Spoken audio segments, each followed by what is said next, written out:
Hello watch lovers, friends old and new, welcome back to the channel. Today we're going to do something a little bit different. We're going to review this watch from Praesidus.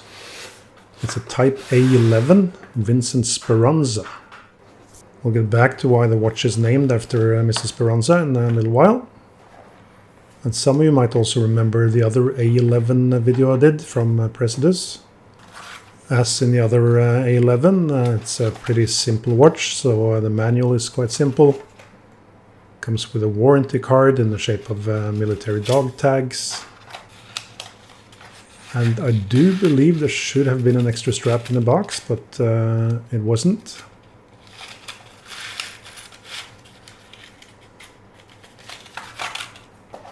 The watch itself, I think it actually looks really cool. It's a little bit different from the previous version, the Tom Rice version I reviewed a few months back. The minute track on this one is a little bit different. And of course a black dial. It is in most ways very true to form to the original A11 watch. But we see the case back has a difference there. The original A11 watch had the model and serial number on the back. But this one also contains a little bit more information, saying Battle of the Bulge and what seems like a bullet. So why is that? History time! After D-Day in June 1944, the Allies pretty rapidly started moving towards Germany. They liberated France, they landed in Italy, the Soviet Union started pushing back, which meant that Hitler and the Nazis really started feeling the squeeze. Quite a few of the generals actually wanted to surrender, but of course Hitler wasn't sane enough for that. So on the 16th of December 1944, the Nazis made their last push, the idea being to drive a wedge between the northern and southern parts of the Allied forces, and also to reach Antwerp as a big port. The attack took place through the Ardennes forest in Belgium. The Nazis had amassed pretty much all the reserves they had, totaling about 500,000 soldiers with thousands of tanks and equipment. And it did catch the Allies pretty much by surprise. The weather was really bad, a lot of fog, heavy rain, and also snow later on. So even though the Allies had very clear air superiority, they weren't able to use their planes because of the weather. So they couldn't attack the Nazis, and they also couldn't resupply their own soldiers. So due to the surprise factor, the overwhelming force, and the weather, the Germans were able to make quite a lot of progress in the first few days, and thus make that bulge in the map we see here. And hence the name of this battle, the Battle of the Bulge. One town critical for the Nazis, and also for the Allies, was Bastogne. The reason that was critical was because it was basically a big intersection of all the main roads in the area. And this is where we meet our friend Vince Speranza. He was part of the 101st Airborne, who defended Bastogne. They were surrounded basically on all sides. Some German forces had bypassed Bastogne initially, and then when they were forced back, they started attacking from the other side. The situation was so bad for the American soldiers defending Bastogne that the German commander attacking them sent them a letter saying surrender now. But when the American commander received that letter, he simply said one word, nuts. Apparently the Germans didn't quite understand what that really meant, but they got the message in the end. The defenders did manage to keep Bastogne, and after about a week of the initial attack, the weather was better, the planes started flying, and also Patton's Third Army had pivoted from the south and helped relieve Bastogne. At the same time, the Soviet Union started their offensive a little bit earlier than planned, thereby also helping the Allied forces on the Western Front. And all in all, it was just a matter of months before the Nazi Empire was defeated. Now, back to the watch. The original A11 was not one specific watch, it was a specification. It was hand wound, which makes it simpler and less prone to any damage. It also had a hack so that the wearers could synchronize their watches. course, nowadays most people want automatic watches. So inside this one we find a Seiko NH35. There is also an option to have a Swiss made movement, but doesn't really make much of a difference, I think, given that the watch will not be American in any case.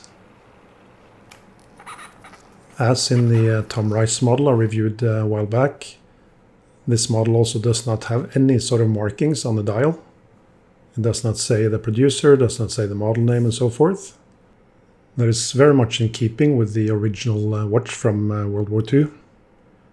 In my previous review I said that's not really a good idea as far as I'm concerned, but a lot of commenters said they really preferred it this way, so I'm not going to hold that against this watch. The crystal is sapphire, domed sapphire, and you can see this blue sheen from the anti-reflective coating. A lot of people like the distortion of the light also when you see the numerals through the crystal. The finishing of the watch is quite simple. It's mostly sandblasted, and then you have polished lugs and a polished crown. Or rather, the top of the lugs is polished. I think the back is really cool. The writing and the style of it resembles the original A-11 watch. That bullet that we see there is meant to signify the M1919 machine gun that Vincent Speranza was operating in defending Bastogne. And no, it doesn't feel awkward against the wrist. For the lume, we have this big lume-filled hands and also luminescent numerals. But I'm not sure what really happened, but the hands are not really luminescent at all in my test.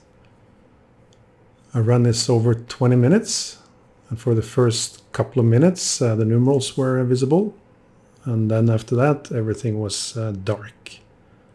So that's not very impressive. Not sure if I had a faulty sample or what.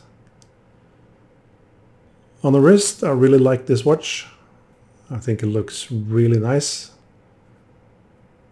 With the NH35 movement and the current campaigns going on Kickstarter and Indigo, you can get this watch for $280 or thereabouts, which is a good price, I think.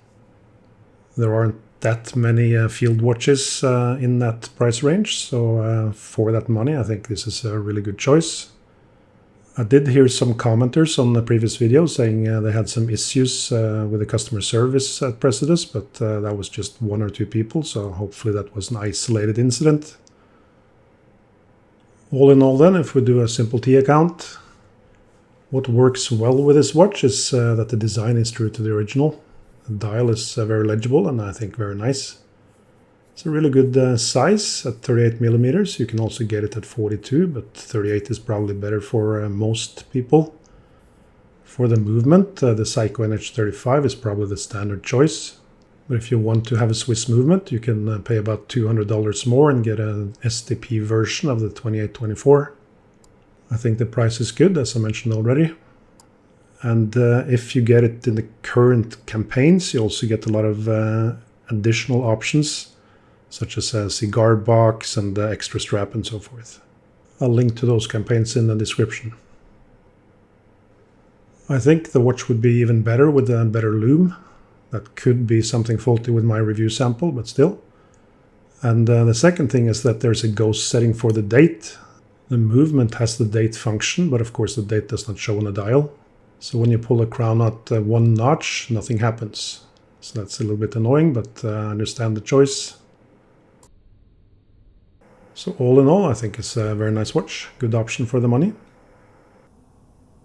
For those interested in reading more about Vincent Speranza, he also wrote a book that got great reviews on Amazon. So also encourage you to check that out if you're so inclined. I hope you liked this review. If you did, then clicking like and subscribe will certainly help the channel. I'll be back with a regular video shortly. Until then, ta-ta.